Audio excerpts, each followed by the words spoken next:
Hello and welcome to Reimagining Love. I'm Dr. Alexandra Solomon. I have been studying relationships for over 20 years as a couples therapist, a professor, an award-winning author, and as a wife, mother, daughter, sister, and friend. Now, I'm inviting you into this space each week as I dig into some of the toughest and most fascinating relational dilemmas of our time. If you want to discover how to create vibrant and loving relationships in your own life, you have come to the right place. This is Reimagining Love.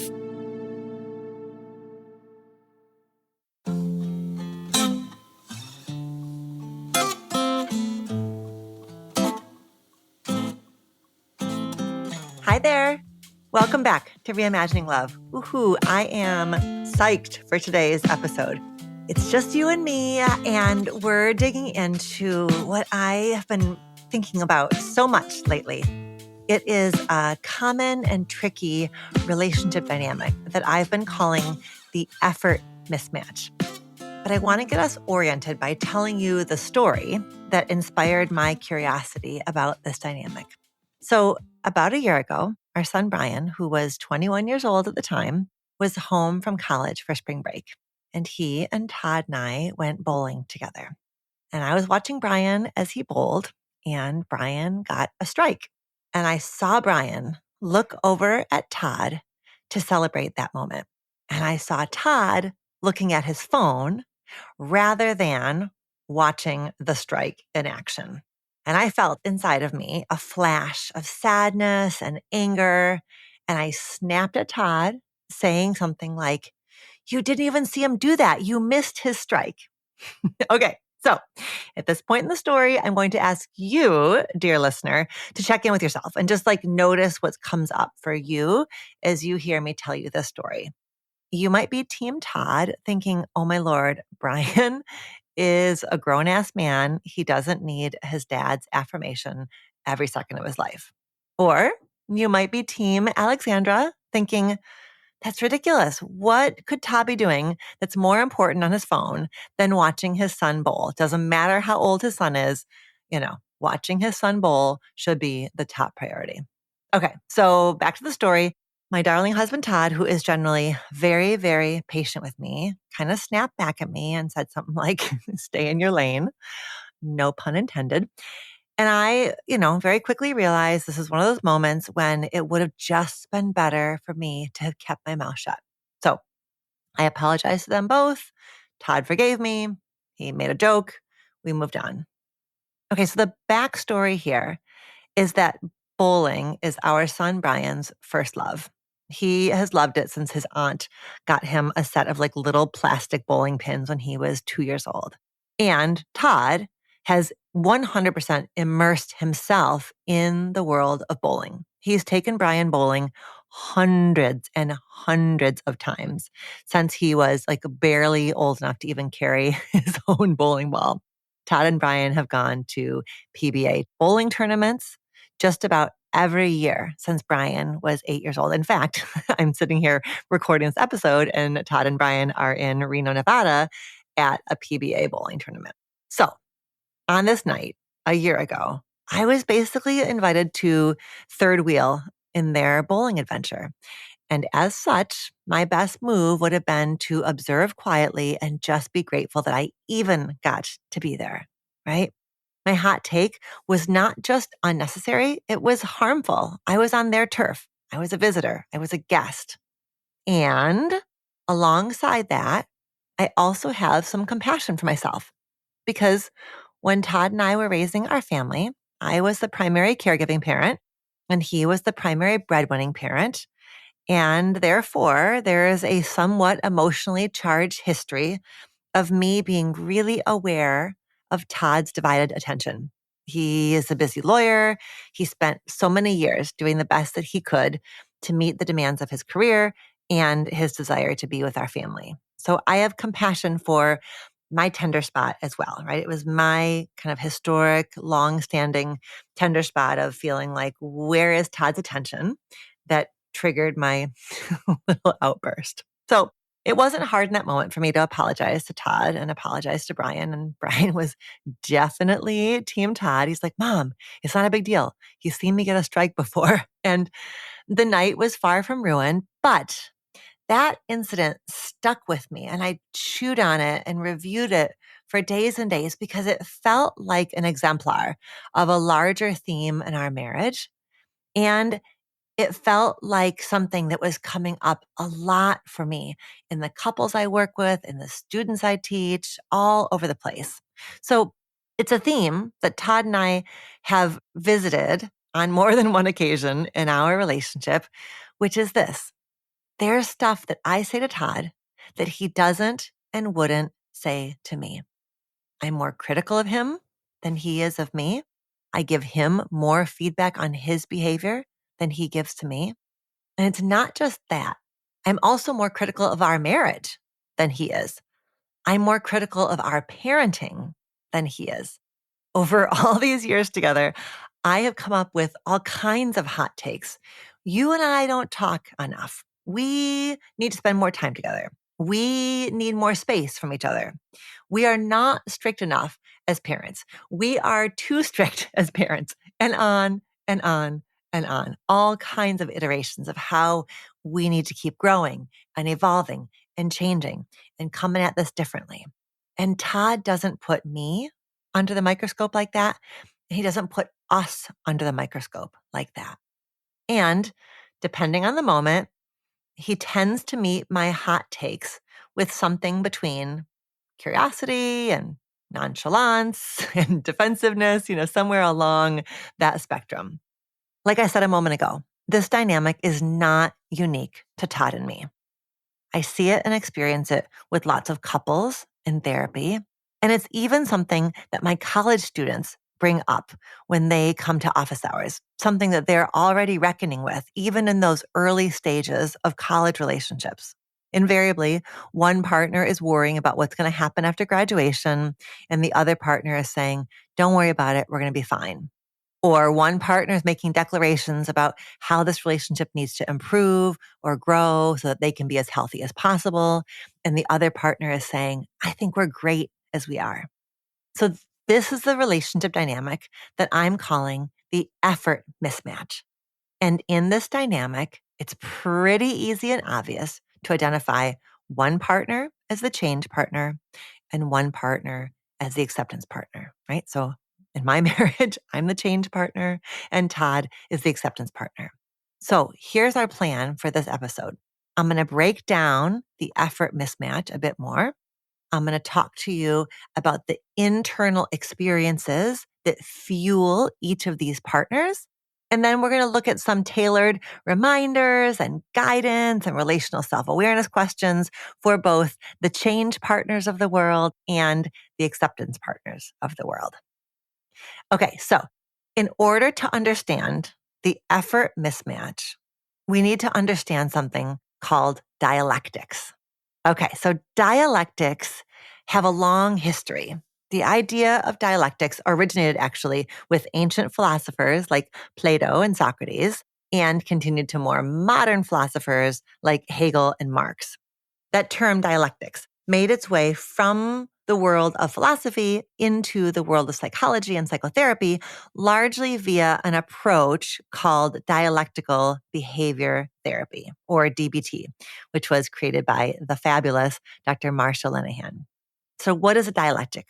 A dialectic is a tension between two contradictory viewpoints, two competing truths, where what's possible is a greater truth emerges from the interaction, from the interplay between them. So dialectics are both ands. Dialectics are those places where two seemingly opposite things are both true at the very same time. I am both excited and afraid. This moment is full of both joy and sadness. The realness of dialectics is why we need words like bittersweet and words like Glennon Doyle's brutiful, which is brutal and beautiful.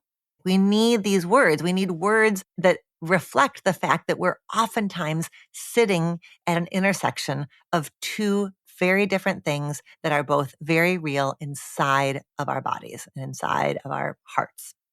And it ends up being the case that so much of our emotional health actually rests upon our ability to hold competing truths about ourselves rather than collapsing on one or the other. For example, I am both healing and whole as I am. I am both brave and hesitant. I am both being and becoming. To quote Walt Whitman, the lines from his poem, do I contradict myself? Very well then, I contradict myself. I am large. I contain multitudes. That's the essence of emotional health. I am large. I contain multitudes. I can't be captured in just one single monolithic declaration about self. None of us can. These dialectics arise in our experience of ourselves, but also in our experiences of each other and of the world. My partner is both loving and forgetful, for example. The people around me are capable of both cruelty and kindness. And that practice of resting, even if it's only for moments at a time, inside of paradox is growth promoting. We create more capacity inside of ourselves when we allow ourselves to hold something more nuanced than an all or nothing view of ourselves, of each other, and of the world around us. It's also the case that dialectics promote creativity because it is in the process of working with this tension between seeming opposites that something else emerges, right? Holding the tension is the process that allows a third thing to emerge. Carl Jung has this great quote I'm going to share with you. The shuttling to and fro of arguments and affects represents the transcendent function of opposites. The confrontation of the two positions generates a tension charged with energy and creates a living third thing, a movement out of the suspension between opposites, a living birth that leads to a new level of being, a new situation. Here's an example of this. It is a well-known fact that when I am getting ready to give a talk, I shuttle between nervous and excited. I'm really nervous. I'm really excited. I'm really nervous. I'm really excited. But that's not all. In part, it is the very act of me letting myself be curious about how both of those emotions are true and real for me that led me to recognize that, aha, wait a minute. Both of these feelings, the nervousness and the excitement, come up for me precisely because I am so deeply invested in being of service to the audience. And when I got that, like when I sat long enough with the fact that, these two things that seem opposite, it seems like you should be either nervous or excited. But the fact that they both were true and me kind of sitting with both of those truths led me to recognize, wait a minute, this is all about how deeply I want to be of service. And once I got that, it helped me just kind of like get out of my own way when I was getting ready to teach, when I am getting ready to teach, because it's not really then about me. It's not really about my performance. It's not really about how my hair is looking or my outfit is looking. It's not really even about what the people in the audience think of me. It's actually all about what is it going to take for me to create a learning experience that's going to move people from point A to point B. It's like I get out of the way. It's not really about me. It's about I'm just there as a facilitator of a process of how this audience has the potential to grow from the experience of, me giving a talk or leading this workshop. So for me, that's the third way. That's the third way. And that third way emerged from my ability to sit with that dialectic of nervous and excited.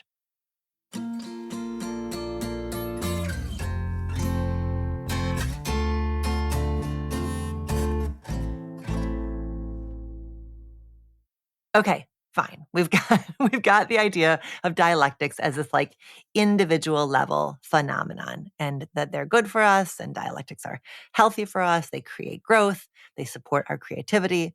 Good. Okay. Check, check, and check. Now, let's look at the fact that it's also the case that our relational health rests upon our ability to hold on to relational dialectics. Okay. Dialectics, or competing truths, are woven into the very fabric of our marriages, of our long-term intimate relationships. The need for both safety and surprise, totally elemental to a long-term relationship. The need for both routine and novelty. The need for both connection with community and time together as a couple. The need for both connection or togetherness and the need for autonomy and solitude.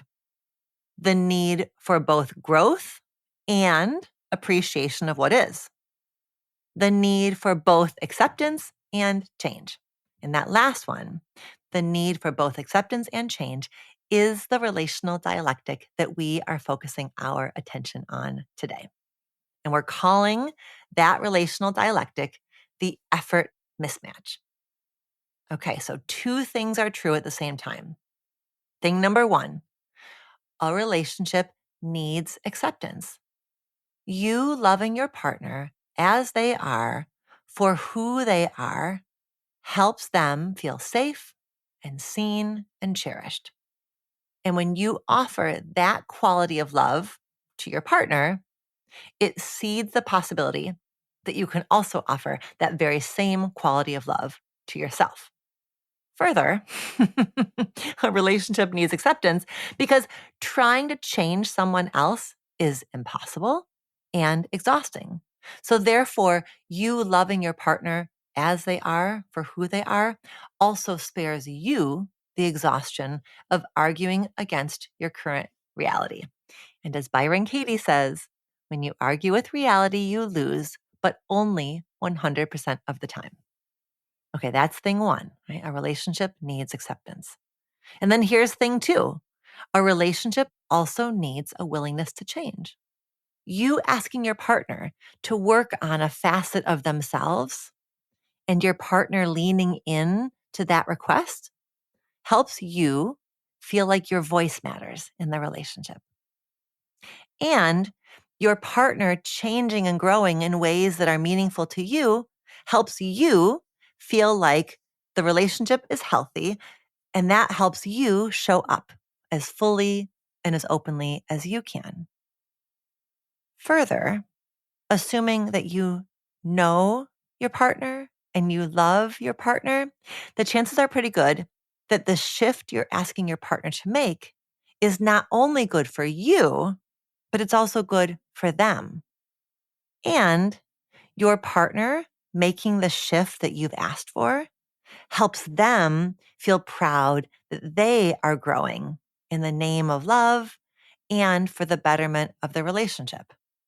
Okay, so you've got how that's a relational dialectic, the need for acceptance and the need for change. Those are two needs. They're both true. They're both real. Therefore, it's a dialectic, and it's a relational dialectic, right? It's a dialectic that captures something that is true about the relationship. The relationship needs the energy of acceptance and the energy of change. The relationship needs both of those. But here's how it becomes this thing called the effort mismatch. Just like every relational dialectic, the effort mismatch happens because there are two truths and there are two people, which means it's hella easy for one partner to anchor themselves in one of the truths and for the other partner to anchor themselves in the other truth. That process of the couple losing the whole and kind of splitting into these two competing camps, that process is what I call splitting the ambivalence. So the process of splitting the ambivalence creates this thing called the effort mismatch, where one partner kind of becomes known as the acceptance partner, and one partner gets known as the change partner. And when a couple splits the ambivalence around the effort mismatch, they're both right. They're both holding on to a perspective that is true, real, and accurate, just incomplete, right? Because the totality is the relationship needs both of these things. But they've split the ambivalence, so one partner is carrying the torch for change and evolution and growth, and the other partner is carrying the torch for acceptance and good enough and just relax, and we've got it. And I want to be clear. When I use the term effort mismatch, it might seem like I'm saying that the change partner is putting in effort when it comes to relationship work, and the acceptance partner is not. But I want to define and complicate the way I'm using the word effort here. I actually would argue that mismatch is not about the differing amounts of effort, but rather about the differing kinds of effort that each partner exerts. Okay, stay with me. So yes, effort can be understood as work in the service of change or evolution, the kind of effort that the change partner is inclined toward. But there's another kind of effort, and that's the effort of holding center. That's the effort of reflecting the goodness and the bounty and the adequacy of what's happening right here, right now, today in the relationship.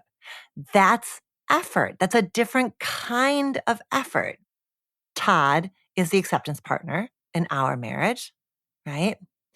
It takes effort for Todd to remind me that we're okay when I'm tearing apart our parenting choices. It takes effort for a partner to hold steady amidst a storm or a big change or a crisis. It takes effort to practice gratitude and to stop and smell the roses, even when everything isn't quote unquote perfect, even when things could always be better. So maybe you can think of it like kinetic energy, which is the energy an object possesses due to its motion. That's our change partner, versus potential energy, which is the stored energy that it has in relation to other objects or factors. That's our acceptance partner.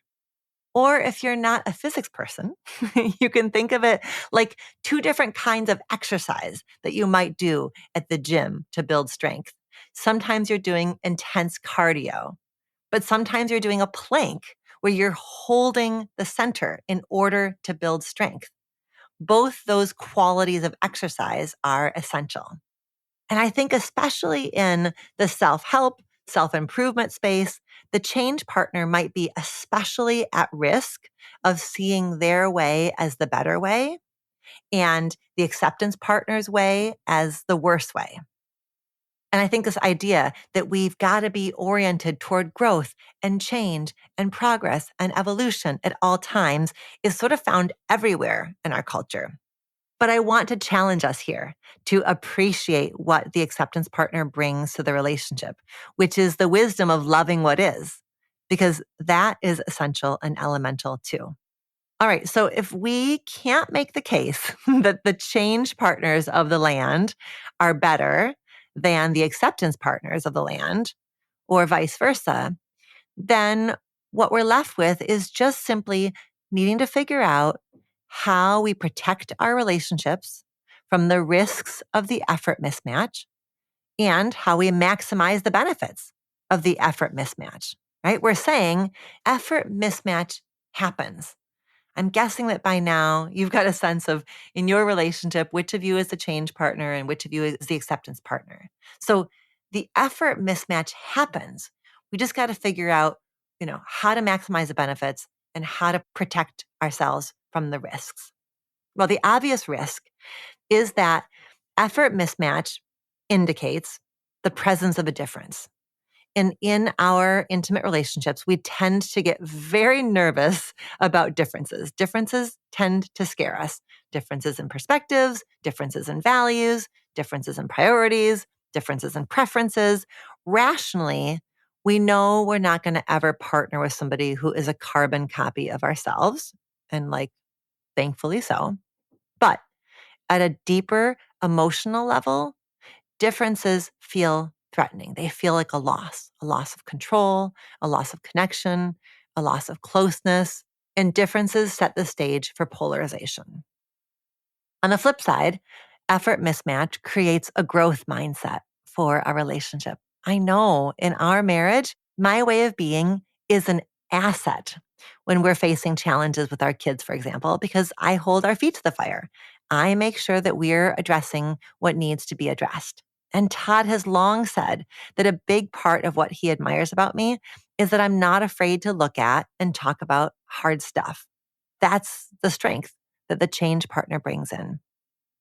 I also know that Todd's ability to affirm our goodness is totally essential for our relationship.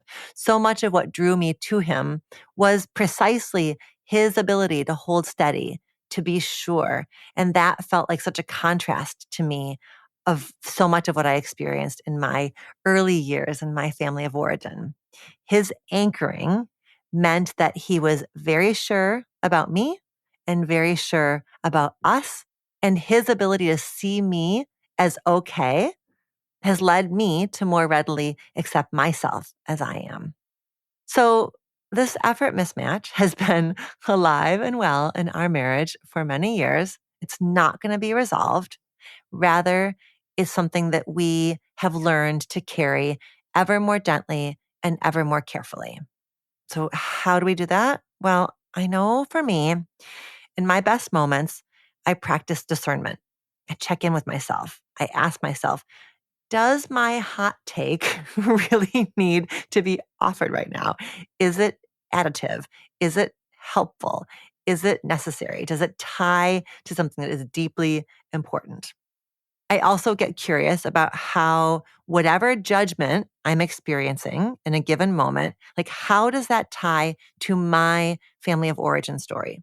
I'm so familiar with vigilance. I grew up feeling vigilant all the time, scanning and anticipating how something might be about to go off the rails. So just because I feel something in this moment right now doesn't mean a bad thing is right around the corner. It might just be that old pattern of mine, rearing its head.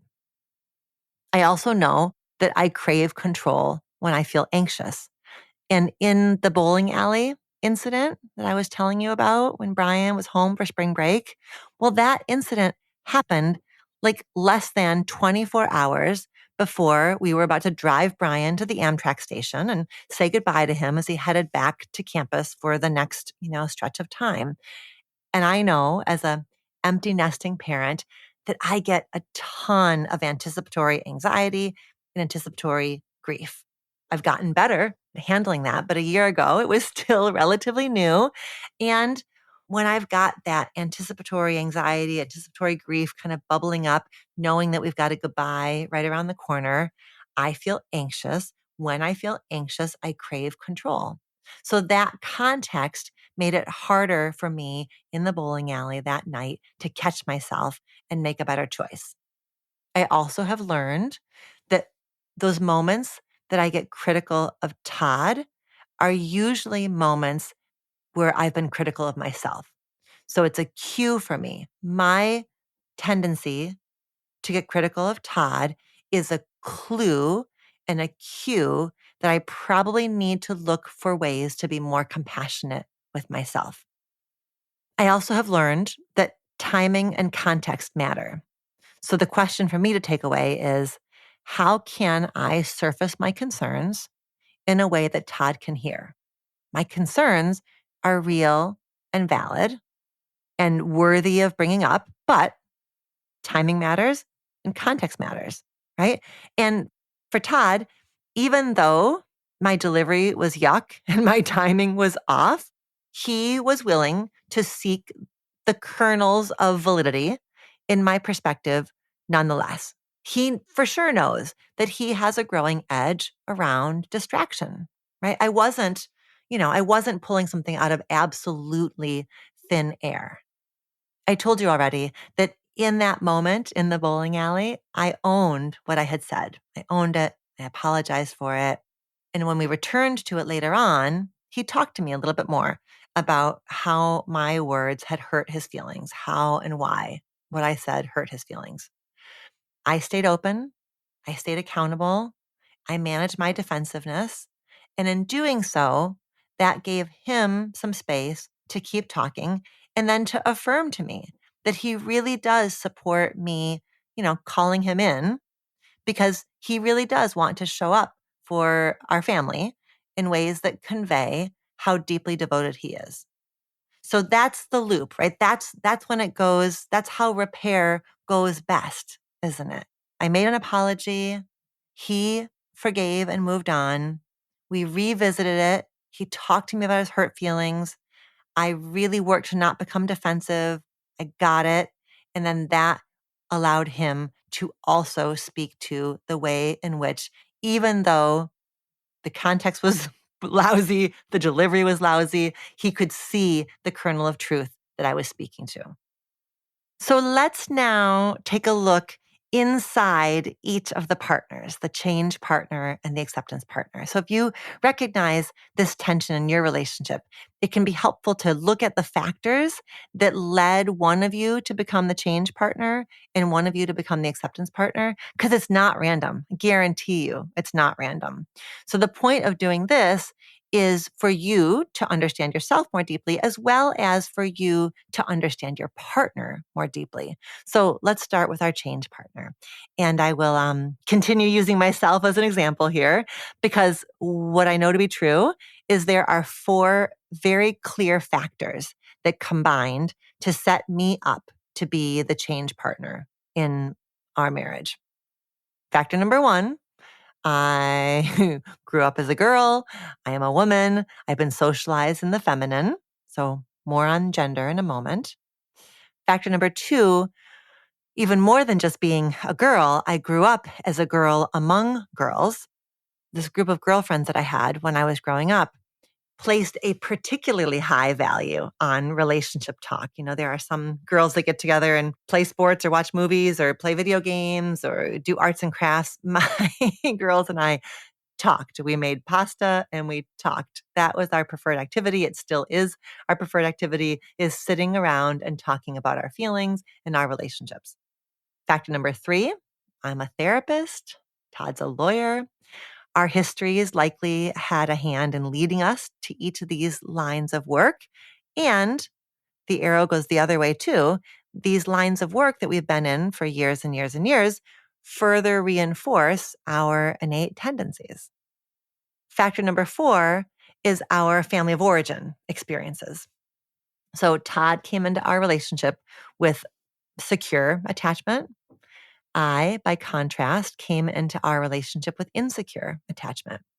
And one of the hallmarks of insecure attachment is difficulty around self-trust.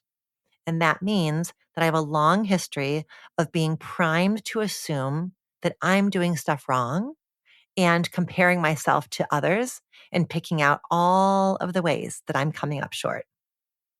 And because we tend to relate to other people like we relate to ourselves, I can therefore be pretty hard on the people around me as well. And I will say with pride that I have done so much healing over so many years in therapy, within my friendships, within my marriage. I definitely have, what we call in my field, quote unquote, earned security. I have earned a secure attachment style within the context of our marriage. I score when I take attachment tests. I score in the secure attachment range. And that's something that I have earned over many years within the context of this relationship. So that's my predominant attachment style, with moments of breakthrough insecure attachment, apparently, particularly in bowling alleys. So those are the factors that kind of primed me to be the change partner.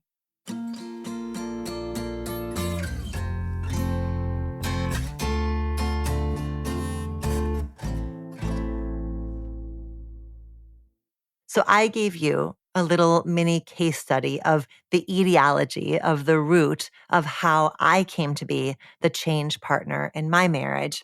But those principles, those factors hold up. And I want you to think about those for yourself and for your relationship as well. So think about family of origin. Think specifically about family of origin role. We spent so much time in recent episodes of the Reimagining Love podcast breaking down those 6 family of origin roles. And when we look at change partners tend to be perfect ones. They tend to be parentified children because of that natural inclination to fix, to manage, to anticipate potential pitfalls, to anticipate vulnerabilities within the system. So our perfect ones and our parentified children tend to have these histories of developing proactive strategies of performance and comfort and intervention. So therefore, they're going to bring that sense of like relationship management into their adult romantic partnerships. They're primed to be the change partner.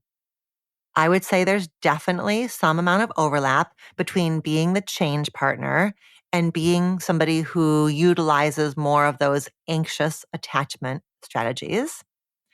And I mentioned gender before because I had said that in part my gender role socialization primed me to be a change partner.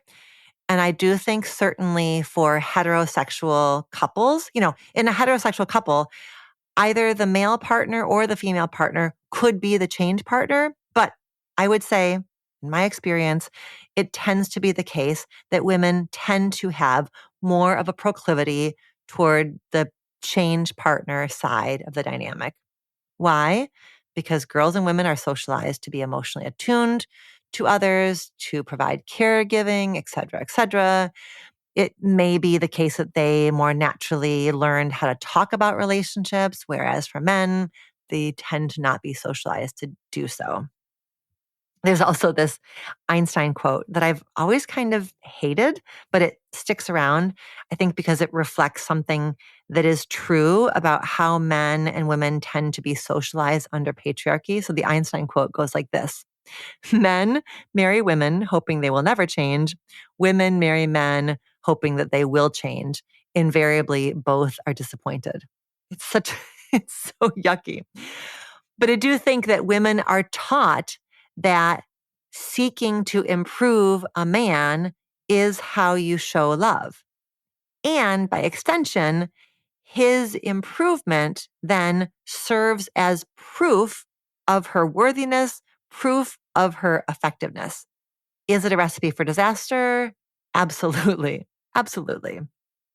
I've talked on the podcast before about research that shows that in heterosexual relationships, women bear the brunt of what's called hermeneutic labor, which is the labor of helping someone understand their emotional world. And that is research shows that women tend to provide an awful lot of hermeneutic labor to men. Why? Because we're socialized to do so. Why? Because men are socialized not to understand their own internal world. So therefore, they get into relationships and she ends up helping him understand his emotional world. So women have been so deeply socialized to have their finger on the pulse of the other and on the quality of the relationship. It's more broadly the case that people with less power, across the board, whether it's race or gender or sexuality, people with less power stay safe by ensuring that people who have more power are okay, right? Like less powerful people regulate more powerful people as a survival strategy. So that does look in heterosexual pairings like her feeling responsible to assess, are we okay? Is he okay? So that primes women to be more likely, I would say, to be the change partner. Let's leave the change partner there. So I've given you some factors. Think about family of origin, think about gender. Let's talk about our acceptance partner. So what is some of the internal psychology of our acceptance partner? So if we go back to our family of origin roles, it's very possible that the acceptance partner played the role of the easy one when they were growing up. They may have learned to pull back or disengage in challenging times as a way to create safety. They may have gotten really good at fitting themselves into reality as it was rather than trying to change it. And that early way of being then primes them to be much more the acceptance partner than the change partner. Similarly, if you played the role of the rebel or the struggling one in your family of origin, you may also have a tendency towards being the acceptance partner. The rebel tends to step away from reality or question reality, and the struggling one may feel like they're not in a particularly good position to advocate for change. Therefore, they are sort of the one who's accepting what is. I think there's also some overlap between being the acceptance partner and utilizing more avoidant attachment strategies. I was saying before that our change partner probably tends towards more anxious attachment strategies, while I think our acceptance partner tends toward more avoidant attachment strategies. All in all, our acceptance partner is more relationally receptive than relationally proactive. You know, what I often see is that the acceptance partner is avoiding the awful feeling they have when they feel like they've disappointed their change partner. Let me say that again because it's so important. It needs to be underlined. What is often the case is that the acceptance partner, when they are doing some of that avoidant behavior, what they're avoiding is the very, very terrible feeling they have when they sense or know that the change partner is disappointed in them, disappointed in how the relationship is going. So that acceptance is a desire to escape the yucky feeling. So here's how it may play out. The change partner raises a concern. The acceptance partner pushes back and says, I don't think it's that bad. You're looking at the glass as half empty. I don't think it's that big of a deal. The acceptance partner is doing that to protect themselves from the horrible feeling that they've let their partner down. Is that understandable? Yes. Is that effective? No. Because what happens when the change partner's concern goes unvalidated? The change partner is either going to turn the volume up on their concern or turn the volume down on their concern, neither of which is great. So if the change partner doubles down and is like, it's absolutely a problem, why don't you see it? You don't get it. The more the change partner criticizes, the more the acceptance partner defends, and round they go, leaving them both feeling misunderstood. Or it goes the other way. If the change partner raises a concern and the acceptance partner is like, it's not a big deal, it's not so bad, then the change partner might just pull away, turn the volume down. The change partner might say, okay, forget it. What's the point of trying to get you to see things from my perspective? And under that scenario, also, they both end up feeling disconnected. Point being, the acceptance partner very likely hates feeling like the change partner is disappointed or frustrated or critical of something that they've done or something that's happening in the relationship. And the acceptance partner, their desire to have it be like, it's okay, it's not a big deal, don't worry about it. That desire comes from a place of wanting connection, of wanting things to be okay, of wanting the change partner to be pleased, but it's not a very effective route to making it happen. So where do we go from here? Well, remember at the top of the show when I was talking about how the interplay of two opposing truths in a dialectic forges a path forward, that third way? Well, when it comes to the effort mismatch, that third way is truly embracing that the only route to emotional security in a relationship is with the presence of both growth and acceptance. The effort mismatch, in fact, cannot be resolved, but it can be carried with ever more curiosity and grace and self-awareness and compassion. And even if each of you has a predilection toward either change or acceptance, that tendency is not immutable. So each of you can look for opportunities to embody the other side of the effort mismatch. If you're the change partner, here's what I want you to do. I want you to actively look for opportunities to talk about what's going well in the relationship, what your partner is doing well, what you're doing well, all the ways in which the two of you are amazing as you are right here, right now, today. I also want you, change partner, to step back so that your partner has a chance to take the lead on making observations and comments about the relationship. I don't mean step back in like a sulky, pouty way. I mean, just shift your energy to a little less doing and a little more being. If you're the acceptance partner, you can also play with the other side of the dialectic by actively looking for opportunities to suggest a change in how the two of you do things as a couple. See if you can be the one who introduces something new. Step up, initiate something that's different for the two of you, something that's different in the relationship. Before I let you go, I'm going to offer 5 relational self-awareness questions for each of you, and then I'm going to walk you through a little meditation. All right, change partner, I'm coming for you first because I am you. You know by now that you have some crucial gifts that you bring to the dynamic. You're a noticer. You fight for evolution. You fight for deeper connection. You make sure that stuff does not get swept under the rug. And that helps the two of you avoid the buildup of resentment or silent suffering. So here are some relational self-awareness questions that you can reflect on, that you can journal about, and hopefully that you can even explore with your partner. All right, question number 1. How does your acceptance partner's steadfast focus on the enoughness of the relationship benefit you? How does their acceptance help you, benefit you, serve you? What's the way in which it's good for you? All right, number 2. What do you imagine it might be like for you to have a partner who's also skewed towards change? How do you imagine that you'd feel in a dynamic with somebody who's wired like you? What would it be like if you were a change partner with somebody else who's also a change partner? What would that be like? Question number 3. What do you fear might happen if you accept things as they are right here, right now, today?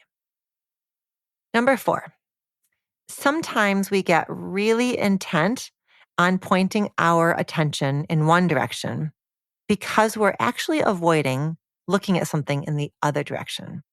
So when you focus so much energy on improving this relationship, what are you avoiding focusing on? Number 5, what would you be doing, thinking, and feeling if you accepted that this relationship is good as it is, right here, right now, today? What would that be like for you? Okay, acceptance partner, you're up now. You also have some vital gifts that you bring to the relationship. You can see the good in yourself, in your partner, in the relationship. Your steadiness offers reassurance to your partner. You are there to prevent analysis paralysis. You make sure that the two of you spend more time doing the relationship than talking about the relationship. And here are some relational self-awareness questions for you to reflect on and journal about, and hopefully talk with your change partner about. All right, question number 1. How does your change partner's finger on the pulse of the relationship benefit you? What do you get out of that? How is it good for you to be partner with somebody who's got their finger on the pulse of the relationship? Question number 2. What do you imagine it might be like for you to have a partner who's also skewed toward acceptance? How do you imagine you'd feel in that dynamic with somebody who's wired like you? If you're an acceptance partner and you are partnered with somebody else who is an acceptance partner, what would that be like for you? Number 3, what do you worry it says about you if you agree to the changes that your partner is asking for. Number 4, sometimes the resistance to change isn't really about the fact that you like what's happening right now. It's about something else, something that your change partner in their most difficult moments might call your stubbornness or your laziness.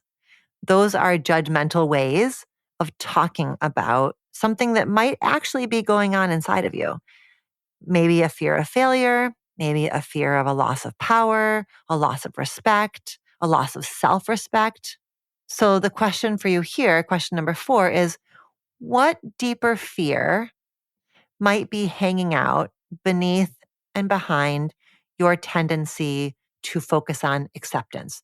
We're good as we are. I'm enough as I am. What deeper fear might be going on for you? Fear of failure, fear of loss of power, fear of loss of respect. Kind of dig into what's underneath your tendency to say, we're good, I'm good, you're good, it's all good. Number 5, is there a part of you that believes that making change in the name of love is something to, in fact, be proud of? Is there a part of you that believes that or senses that or knows that? What message does that part of you have for the rest of you? Okay, we're going to end this episode with a little meditation that's designed to help both of you feel more able to carry the effort mismatch together. So, this meditation invites each partner to truly embrace the other. So, you can feel free to close your eyes and just let this part of the episode sort of wash over you. And you can notice any resistance that maybe comes up for you and see if you can just invite that resistance to step aside even a little bit. So here's the change partner speaking to the acceptance partner. Dear acceptance partner, the more you can appreciate my orientation toward relationship work and steady improvement, the easier it is for me to accept things as they are and to let go of the need to control or manage everything. Because what you're conveying to me is that you appreciate that I'm not going to let us stagnate. I'm not going to settle for mediocrity. And the more you convey that what I bring to the table is an asset and a value, the more I can let go and allow. Through one lens, you may see my behavior as hypervigilance, but through another lens, it's sensitivity, it's perception. Yes, my past undoubtedly fuels my tendency, but it's also about me caring for us. It's about my investment in us. I don't, in fact, know what to do with the things that I see and feel and notice. I share them with you because I want you to stand alongside me and try out my perspective. It means the world to me when you validate my observation. Whether or not we even make any change, just please validate. Yeah, what you're saying makes sense. I can see where you're coming from. And now here's the acceptance partner speaking to the change partner. Dear change partner, the more you convey that you accept me as the person I am today, the easier it is for me to change in ways that matter to you. What I know for sure is that changing myself in an attempt to avoid your judgment or in an attempt to free myself from shame actually, paradoxically, deepens my shame. Growth that is founded in my deep rooted sense of my own dignity is far more lasting. When I'm able to feel accepted and loved as I am today, the changes I make feel like a source of pride rather than a capitulation or a desperate attempt to win your approval.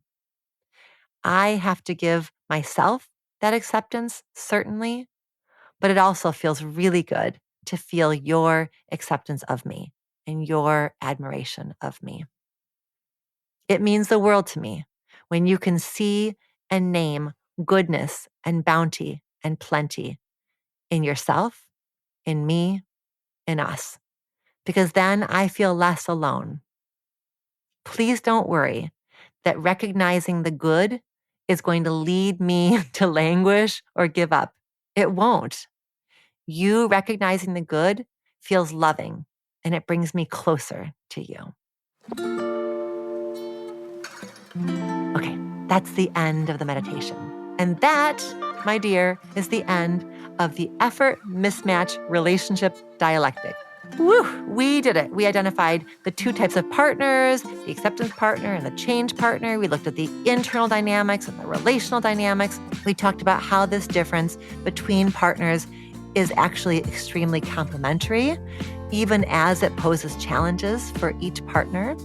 And if you feel like this dynamic of the effort mismatch feels familiar to you, I hope this episode validated your experience and gave you some new ways to think about and work with the dynamic. Until next time, be well. Do you have a relationship question that you want answered on the show? Visit reimagininglove.com to send in a written or audio question. Questions can be about intimate partnerships, family relationships, friendships, you name it. If you're looking for more love and relationship content, you can find me on Instagram at dr.alexandra.solomon or visit my website, dralexandrasolomon.com, where you'll find my blog as well as the Intimate Relationships 101 e-course based off of the popular class I teach at Northwestern University. Thank you for listening, and see you next week here on Reimagining Love.